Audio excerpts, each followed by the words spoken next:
Macam biasa, jam yang pertama bersama Fad dengan Ifah. Kita kan Ifah dalam bekerja ni, kita alhamdulillah lah dah ada pekerjaan. Ada yang orang sekarang ni mencari-cari lagi pekerjaan. Selesai je solat, doa dia minta kepada Allah SWT semoga dapat pekerjaan untuk diri dia. Pekerja yang baik, Dok. Kerja-kerja yang baik, yang bagus apa semua tu. Tapi ada lagi lah yang kita kira golongan yang tak dapat lagi kerja untuk sekarang. Dan untuk itulah sekarang ni kita live juga dekat Facebook Manis FM. Anda boleh tonton dekat situ, anda boleh komen dan sebagainya. Nanti kita akan sama-sama bincangkan apa yang anda semua utarakan dekat ruangan komen tu. Hari ni topik kita TDM sasar 100% pekerja am dan juga 70% penuai tempatan. Dan bersama dengan kita sekarang ni, saya perkenalkan seorang, awak perkenalkan seorang lagi. Baik, boleh. Kita ada Encik Hamdan Ibrahim selaku Ketua Pegawai Eksekutif TDM Plantation Sdn Bhd. Assalamualaikum Encik Hamdan, apa khabar? Waalaikumsalam, alhamdulillah. Dan kita bukan ada seorang panel jemputan kita, berdua hari ni. Kita ada Encik Ahmad Syukri Muhammad Ali juga bersama dengan kita selaku Ketua Sumber Manusia dan juga Pentadbiran TDM Berhad. Assalamualaikum Encik Ahmad. Waalaikumsalam warahmatullahi. Terima kasih. Suara ada bass, suara DJ. Boleh jadi DJ juga. Sebab tu partner lah kiranya. Kita berempat dalam konti ni. Kita sebenarnya kan bila cerita tentang peratus-peratus, nak sasar 100% pekerja am, 70% penuai tempatan. Tapi peratusan yang kita perlu tengok juga bila SPM keluar baru-baru ni, 70% pelajar tak berminat untuk nak sambung pengajian di pengajian yang tinggi kan, selepas tamat SPM. Jadi kita sebenarnya anggaran-anggaran peratusan ni dia bukan sahaja letak macam tu je. Dia tak ada sasaran, tak ada target. Sebab itulah dia ada dasar ataupun apa yang telah pun dirancangkan untuk tahun-tahun yang mendatang. Sebagai permulaan ni mungkin boleh ceritakan lebih dahulu lagi lah sasaran berkaitan dengan 100% pekerja am dan juga 70% penuai tempatan. Siapa nak mula lagi? Nak mula yang pertama. Encik Hamdan kan? Encik Hamdan dulu. Okey, sila. Assalamualaikum warahmatullahi taala wabarakatuh. Terima kasih kepada Manis FM. Sama-sama. Dan khususnya kedua-dua DJ kita pada petang ni. Terlebih dahulu saya terangkan sedikit tentang perniagaan TDM ni. Okey. TDM ni, TDM Berhad, kita ada dua cabang perniagaan utama, iaitu TDM Healthcare dalam perniagaan kesihatan yang kita mempunyai 5 buah hospital sekarang ni. Alhamdulillah. Satu di Kuala Terengganu, dikenali sebagai KMI Kuala Terengganu Specialist, atau nama lama dia KTS. Satu di Kuantan, satu di Taman Desa, satu lagi di Kelana Jaya, dan yang kelima di Tawau yang terkini yang kita baru kembangkan perniagaan di sana. Alhamdulillah. Dan satu cabang perniagaan TDM lagi adalah dalam bidang plantation ataupun peladangan, yang kita mempunyai 13 ladang kelapa sawit dan 2 kilang kelapa sawit, yang 2 loji biokompos yang kita hasilkan baja organik daripada tandan sawit yang kosong tu, dan 2 loji biogas yang kita hasilkan tenaga elektrik daripada hasil kolam air buangan sawit, kilang sawit. Jadi ladang-ladang kita terletak di ada 2 zon. Satu zon selatan iaitu di sekitar Kemaman, Terengganu, dan di zon utara sekitar Sungai Tong, Setiu, Terengganu. Itu saya cerita ni lokasi supaya kita pergi lebih jauh pasal pekerjaannya, biar orang tahu kat mana dia nak bekerja nanti kan. Okey. Kalau ikut sini, sasaran kita pada tahun 2027, lebih kurang 5 tahun daripada sekarang ni, kita target untuk mencapai 100% pekerja am. Di dalam ladang sawit ni kita ada 2 kategori utama pekerjaan. Satu pekerja am yang buat kerja-kerja umum di ladang, macam menabur baja, memotong rumput, dan sebagainya ni kita namakan dia sebagai pekerja am. Dan juga kerja-kerja di nursery pokok sawit tu. Yang kedua adalah pekerja penuai. Pekerja penuai ni dia dia kait buah lah, kait buah. Dan ada juga pekerja-pekerja yang melibatkan macam pemandu traktor, pemandu jentera-jentera lain di ladang. Itu antara benda pekerja-pekerja yang terlibat dalam industri ladang lah.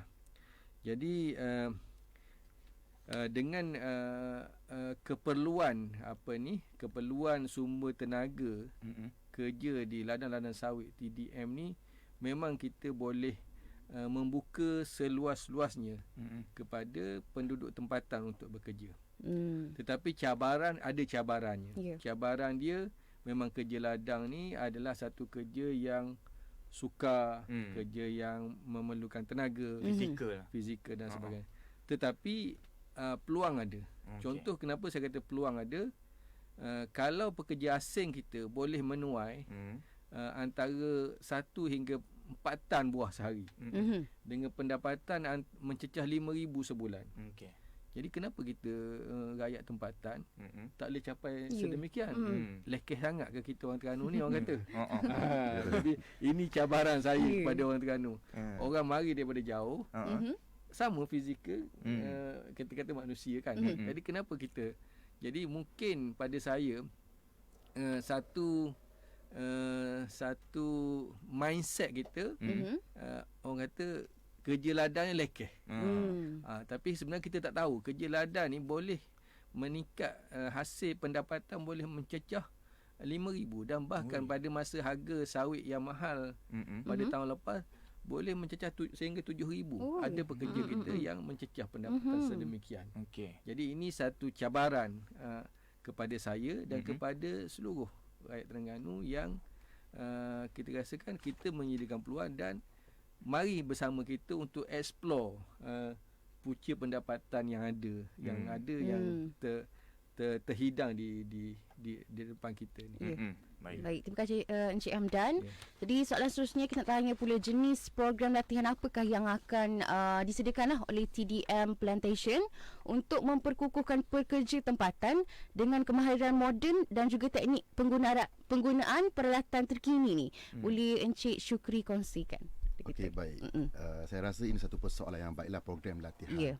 Sebabnya apabila Tuan CEO kita memberitahu kerja di ladang ni satu kerja yang berat, maknanya orang di luar akan kata macam mana aku nak bekerja, aku tak ada pengetahuan. Tapi kita memanggil mereka pekerja am yang mana kita akan menyediakan satu latihan. Sebagai contoh, kalau kerja seorang ahli sukan pengangkat berat tidak mengenali teknik yang betul, saya rasa sampai bila-bila tak jadi orang kata untuk angkat berat tu. Tapi inisiatif kami dan sebagai satu syarikat yang berorganisasi, yang mana kita ada satu jabatan sumber manusia yang mana begitu menitik beratkan pembangunan sumber manusia, yang maknanya kerjasama kita dengan pihak operasi, di mana di situ kita ada internal resources, kepakaran dalaman. Kita ada pelbagai bidang di dalam tu. Contohnya kita ada agronomis, kita ada assistant manager yang pakar untuk penanaman pokok. Jadi satu hari kita mengadakan satu sesi latihan yang mana kita memanggil dia sesi orientasi selama seminggu, yang mana kita menempatkan bakal-bakal pekerja kita ni di tempat kita yang sediakan di Sungai tu, yang kita namakan akademi, pusat latihan, di mana di situ mereka ditempatkan selama seminggu lebih kurang, di mana kepakaran-kepakaran kita yang ada, di situlah mereka dilatih untuk mengenali teknik bekerja, peralatan yang ada, dan insya-Allah dengan latihan yang ada itu mereka boleh mengenali lagi cara bekerja, budaya hidup di ladang. Dan bukan setakat itu sahaja. Mereka diberi pendedahan secara teori di akademi, di pusat latihan kita, dan mereka juga menjalani latihan praktikal di ladang di bawah seliaan pemantauan pakar-pakar kita, dan sehingga kita membawa pekerja-pekerja kita yang memang dah mahir. Dan sebagai motivational factornya, contohnya Tuan Hamdan beritahu tadi, kita bawa contohnya orang yang bergaji 5,000 tu untuk bercerita, saya bekerja dengan TDMP ni, saya boleh cecah 5,000 sebulan. Dan paling saya duka cita sebagai orang Terengganu, ada anak-anak Terengganu yang sanggup pergi merantau untuk kerja kilang. Kerja kilang sekarang ni kalau gaji minimum 1,500. Tambah hoti apa semua. Tambah hoti. Tapi kita insya-Allah kita cuba menariklah supaya datang bekerja dengan kita, dan insya-Allah latihan kita beri, jangan risau. Baik, jadi Encik Hamdan, kalau tengok kepada saya kira-kira bulan kan, sebab target 2027 ada lebih kurang dalam 54 bulan lagi untuk nak menjelang 2027, sasaran 100% pekerja am dan juga 70% penuai ni kan. Kalau kita tengok tempoh masa sekitar lebih kurang 4 tahun tu, perancangan tu pastinya sedang giat dilakukan. Sebab bukan mudah kan, contohnya macam orang seumur macam saya nak masuk ladang kan, plantation. Nyamuk ketik merah sikit dah rasa macam fed up dah. Lepas tu kalau contohnya yelah, kelapa sawit kan ada banyak binatang macam ular dan sebagainya. Itu antara faktor juga menyebabkan orang rasa takut nak kerja ladang dan sebagainya. Jadi apa usaha yang sedang dilakukan pada waktu ni Encik Hamdan? Strategi yang dirasakan ampuh dan juga cukup untuk nak menarik lebih ramai lagi, terutama sekali golongan muda, untuk nak tarik minat mereka ni menceburi bidang peladangan ni, Encik Hamdan. Okey, terima kasih sekali lagi.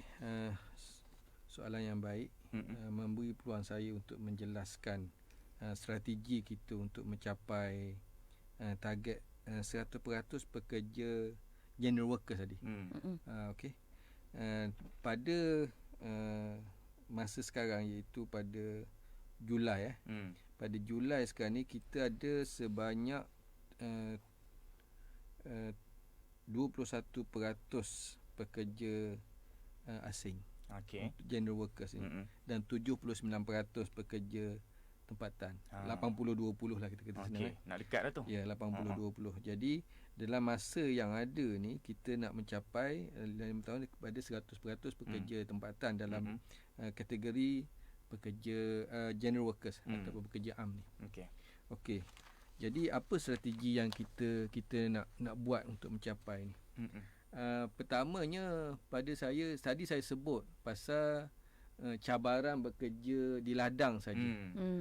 Sekarang ni saya nak bercakap pula, saya nak menjadikan ladang ni bukan hanya sebagai tempat kerja, tapi dia adalah satu tempat kehidupan. Rumah lah kiranya. Ya, rumah.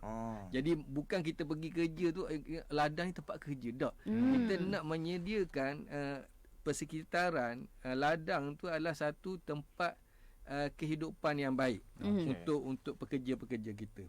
Jadi macam mana ini kita nak capai? Jadi ini boleh dicapai melalui fasiliti yang kita sediakan di perumahan kuartus ladang ni. Antara yang kita kata untuk meningkat kecekapan pekerja supaya boleh capai target hasil tadi, kita ada akademi TDM yang kita ada di Sungai Tong. Dan di samping di ladang, kita ada juga di kawasan perumahan, kita ada klinik kita. Kita ada klinik sendiri. Kita ada tadika, kita ada, dan ada sekolah. Surau ada sekali. Masjid. Setiap ladang ada masjid dia sendiri. Jadi dan kita hantar anak-anak yang pergi tuition selepas waktu sekolah. Pihak syarikat hantar anak ni ke tuition. Kalau ada anak yang memerlukan pendidikan khas, contohnya ada anak-anak OKU, kita hantar ke sekolah-sekolah khas di luar daripada ladang. Jadi itu kemudahan yang kita ada. Kita ada bas yang disediakan. So kalau sakit yang memerlukan rawatan yang lebih baik, kita ada hospital TDM. Yang rawatan tu ditanggung 100% oleh syarikat.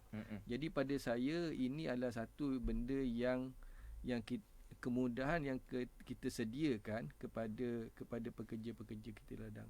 Dan ini kalau kita sebut di dunia. Dan kita nak juga, selain pada kita bekerja ni sesuai dengan moto kerajaan negeri, maju, berkat dan sejahtera, kita katakan. Jadi di samping kita bekerja ni, kita menyediakan kepada pekerja-pekerja kita ni satu preparation untuk begitu juga kehidupan di akhirat, kita kata. Kita ada masjid dan kita ada penyusunan aktiviti di masjid oleh Jabatan Syariah dan Sasiah yang diketuai oleh Ustaz Hamdi Harun. Yang kita susun pengkuliah tetap hampir tiap-tiap malam di surau-surau masjid kita, untuk di samping macam kita kerja pendapatan, dan pada waktu tu kita menyediakan santapan rohani kepada pekerja kita. Ilmu agama. Ya. Okey. Di samping tu juga kita ada perancangan, iaitu kita nak menukar rumah-rumah kita, yang rumah pekerja kita yang kita bina pada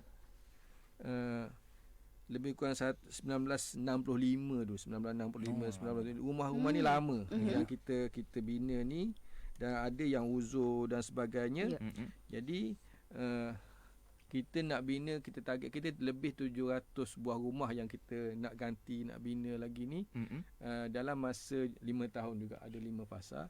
Dan pada tahun ini saja kita rancang untuk membina 200 buah rumah saja. Dan 200 buah rumah yang kita bina baru ni melalui perkembangan teknologi yang ada apa semua ni, kita boleh besarkan saiz rumah tersebut. Sebelum ni lebih kurang 800 square feet. 800 square feet, 800 lebih, 852 kalau tak silap saya. Dan kita yang terbaru ni kita design dengan 1000 square feet supaya ini memberi satu kemudahan. Dengan 3 bilik, ada 2 bilik air, ada lengkap dengan ruang tamu, dan kita sediakan perabot. Oh, alhamdulillah. Jadi pekerja kita yang cuci kaki je lagi. mari bekerja, yang pasangan yang baru kahwin, duduk rumah mertua sekarang ni kan. Jadi mari bersama kami di sini, duduk di rumah kami, perabot sedia, kerja tersedia, dan orang kata with minimum cost of living. So datang bekerja dengan kita. Kalau orang lain boleh bekerja menggunakan tulang pak kerak untuk menghasilkan pendapatan, kita boleh bekerja dan dengan kemudahan yang kita ada. Jadi ini apa ni yang syarikat sediakan. Okey, dari segi satu lagi pula kita kata kerja ladang dia punya mitos dia kerja berat. Kotor. Kotor, berat, lekeh. Tapi kalau orang dulu orang kata kalau pak mertua nak cari bakal menantu, dia salang dia tengok tangan kasar. Kalau saya tangan lembut. Tangan lembut ni dah tengok menantu. Jadi sekarang ni kerja ladang pun insya-Allah tangan budak kasar kot. Sebabnya mesin. Kita pakai mesin. Kita pakai mesin ni. Kalau dulu nak akak buah sawit daripada tanah tu ke lori, kita pakai manual. Pakai cok dia panggil cok tu. Akak sekarang ni kita ada mesin depan grabber. Duduk atas traktor tu, kita handle mesin tu, ambil sendiri, bubuh ke dalam lori. Tak kurang guna tenaga. Kesihatan terjamin kan. Kesihatan terjamin. Jadi ini proses kita panggil mechanization. Mechanization ladang ni kalau ikut program kita sehingga tahun 2027 ni kita sekarang ni dari segi ladang yang kita buat, keluasan ladang yang kita buat mechanization ni lebih kurang 25%. Dan sehingga tahun 2027 kita akan laksanakan sehingga 70% mechanization. Jadi akan makin meluas lah. Kita akan melabur dalam penggunaan mesin ni untuk kita membantu kerja-kerja ladang. Jadi ini akan menjadi sepatutnya lah menjadi tarikan, galakkan kepada anak-anak muda kita yang kata yang belajar tinggi, yang masuk universiti tu dia kerja bidang dia. Yang ni yang kategori seterusnya lah yang tidak berpeluang untuk ke ni. Jadi boleh bersama kami di TDM ni dengan bekerja dan mendapat pendapatan yang saya rasa cukup lumayan ya. Tidak lekeh lah orang kata. Gitu. Ya, masya-Allah kalau kita dengar tu pun tak. Banyak betul kemudahan yang disediakan. Seronok, mari bekerja je. Semua yang disediakan.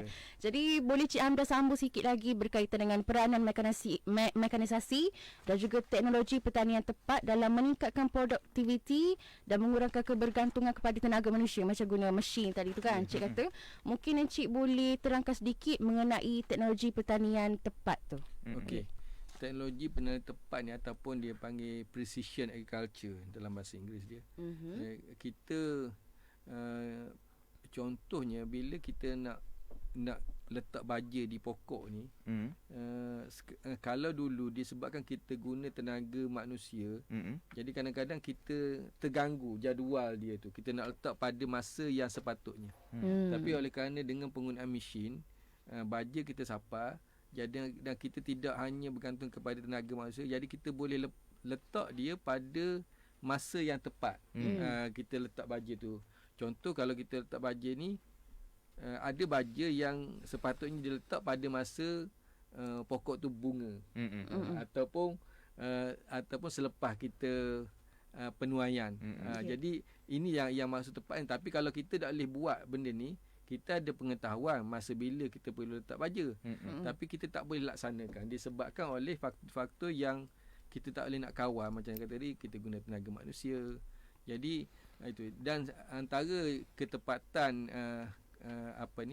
penggunaan precision agriculture ni juga, kita menggunakan teknologi drone mapping. Maksudnya kalau dulu contoh kita nak buat parit, kita pakai agak-agak je. Okey, parit ini daripada sini ke sini. Lepas tu bila kita gali-gali parit, tiba-tiba hala kita dia sebenarnya tanah tinggi. Kita balik contohnya lah sebab pakai agak. Tapi sekarang ni melalui drone kita boleh mapping ladang kita ni kat mana tempat air perlu pergi, kat mana arah mana kita nak buat jalan, arah mana kita nak buat teres. Dan bahkan kita di TDM ni kita ada teknologi yang masa kita buat tanam semula tu, kita buat planning kita untuk teres bukit ni di komputer. Dan kita translate plan pada komputer tu kepada ground ni, di mana mesin-mesin kita dipasang dengan GPS punya device. Jadi menyebabkan mesin tu akan bekerja dia ikut arah yang ditentukan oleh komputer di dalam komputer kita tadi. Itulah ketepatan teknologi peladangan yang ada pada masa sekarang yang kita boleh gunakan untuk membantu kerja-kerja kita. Dan bila kita buat ni, precision agriculture, saya kata ketepatan teres, jalan apa semua, ini memungkinkan kita menggunakan mesin-mesin tadi dengan lebih luas. Kalau sebelum ni teres ni kita oleh kerana kita buat anggaran, mungkin traktor tak boleh nak masuk, jadi sekarang ni bila kita buat rancangan tu lebih tepat. Jadi traktor tu lebih, penggunaan traktor, machinery lebih luas yang kita boleh laksanakan di kawasan ladang tu. Itulah yang kata kita kembangkan daripada 15% tadi kepada 70% kawasan bila kita gunakan teknologi precision agriculture ni. Kita menuju ke negara IR 4.0 kan. Jadi mesin-mesin, penggunaan mesin ni bukan satu benda yang janggal lagi dalam kehidupan kita. Malahan ada juga kita pun sebagai seorang penyampai radio kadang tu risau dengan AI teknologi sekarang ni kan. Sebab AI boleh jadi DJ. Tapi kita nak tanya juga Encik Ahmad Syukri selaku memegang portfolio Ketua Sumber Manusia dan Pentadbiran TDM Berhad ni kan. Pastinya orang cari Encik Ahmad Syukri kalau nak contoh nak kerja dan sebagainya kan. Jadi mungkin yang dengarkan kita sekarang ni tertarik. Kalau tengok tadi ada bagi rumah, ada bagi perabot. Kiranya kalau masuk rumah tu cari kiblat arah mana aja kiranya. Semua dah lengkap dah, tengok solat je kan.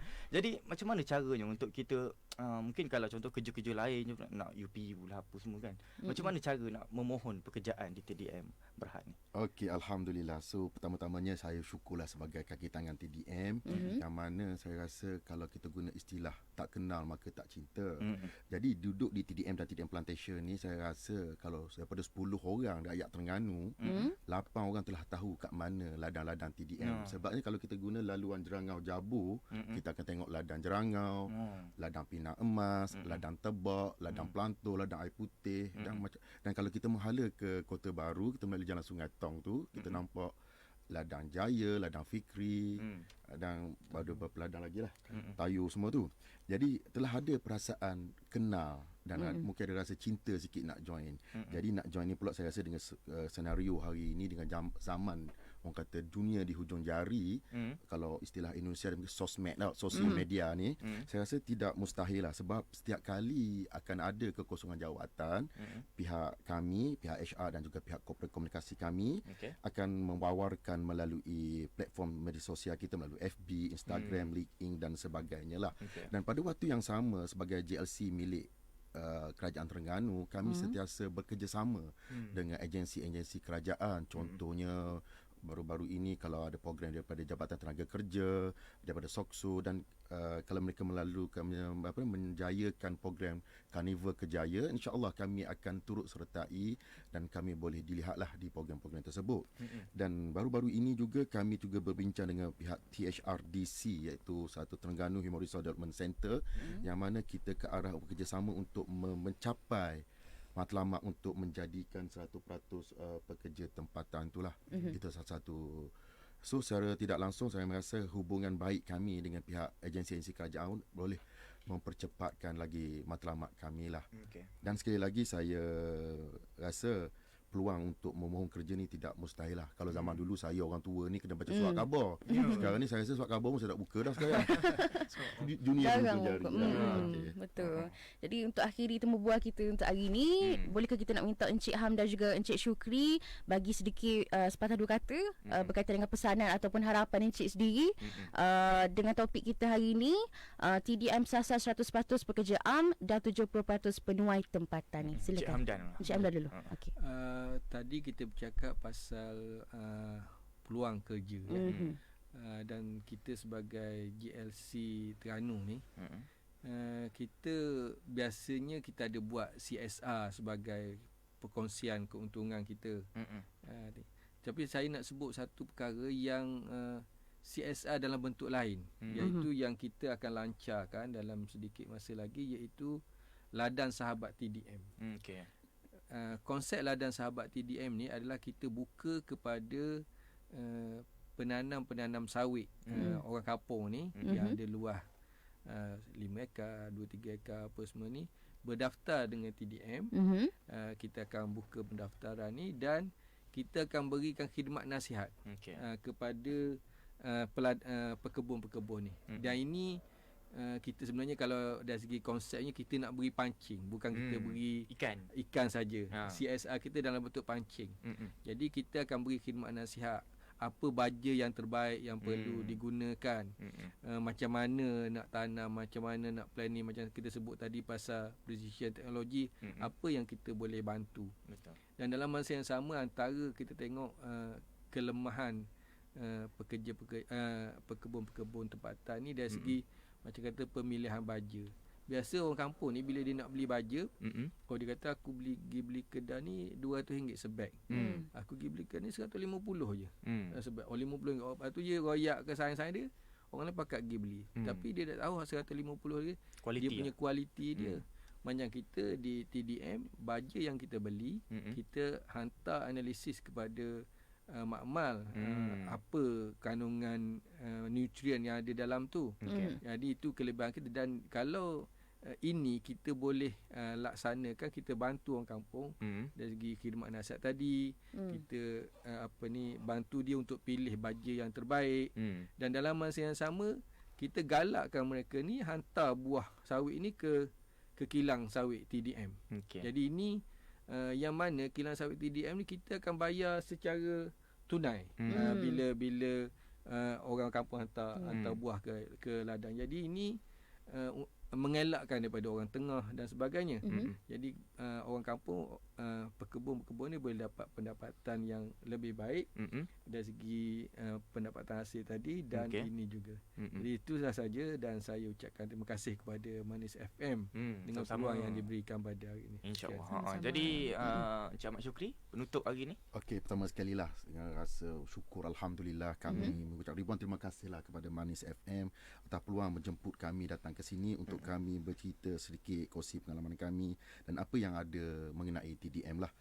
Dan juga kita mengambil peluang lah untuk mengajak orang ramai, rakan-rakan di luar sana untuk sama-sama menyertai, menceburi bidang di sektor peladangan, terutama kelapa sawit, yang mana telah diceritakan banyak manfaat yang kita boleh perolehi. Dan mohon saya kepada rakan-rakan di luar sana untuk juga menyampaikanlah apa yang kami cuba sampaikan hari ini, peluang kerjaya di TDM. Dan satu lagi, saya lagi-lagi menyeru rakyat Terengganu untuk sama-sama merealisasikan impian untuk mencapai matlamat kami, mencapai 1% pekerja tempatan dan menjana ekonomi kita semua di Terengganu tu. InsyaAllah. Jadi jangan merunggut kata tak ada kerja tu ada. Jangan kata tak ada. Cuma awak tu yang jangan memilih. Jadi terima kasih kita ucapkan kepada Encik Hamdan Ibrahim selaku Ketua Pegawai Eksekutif TDM Plantation Sdn Bhd, dan juga Encik Ahmad Syukri Muhammad Ali, Ketua Sumber Manusia dan juga Pentadbiran TDM Berhad, untuk topik kita pada hari ini, TDM sasar 100% pekerja am dan juga 70% penuai tempatan. Kita doakan agar sasaran ini kalau target 2027, 2026 sudah dapat target ni. Kita doakan. Jadi untuk pendengar-pendengar kita, jangan lupa kejap lagi jam yang seterusnya kita nak bagi awak RM50. Ya, menanti awak. Okey, Manis FM.